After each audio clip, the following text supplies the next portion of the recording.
2 రోజుల క్రితము పేపర్లో చదివిన ఒక న్యూస్ సంథింగ్ స్పెషల్. ఈ అమ్మాయి పేరు మహిమ. ఛత్తీస్గఢ్కి చెందిన ఈ అమ్మాయి అలోపేషియా అనే వ్యాధితో బాధపడుతూ తల వెంట్రుకలు రాలిపోయే వ్యాధిది. తన పెళ్లిలో విగ్గు పెట్టుకోమని ఎంతమంది సలహా ఇచ్చినా వినకుండా తన సహజ సౌందర్యం, తన ఎలా ఉన్నానో అలాగే కనిపించాలని పెళ్లిలో ఆ గుండుతోనే పెళ్లి చేసుకున్నది. చాలా ఇండియన్ న్యూస్ ఛానళ్ళకి న్యూస్ అయింది. అదనపు సౌందర్యం కోసం వేలకు వేలు ఖర్చు పెడుతున్న ఈ రోజుల్లో బ్యూటీ పార్లర్కి నేను ఎలా ఉన్నానో అలాగే కనిపించాలని చేసిన ఈ సాహసానికి ఈ అమ్మాయిని అందరూ సెల్యూట్ చేస్తున్నారు.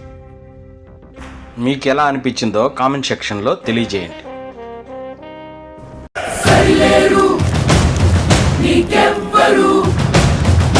నువ్వెళ్ళే రహదారికి జోహారు.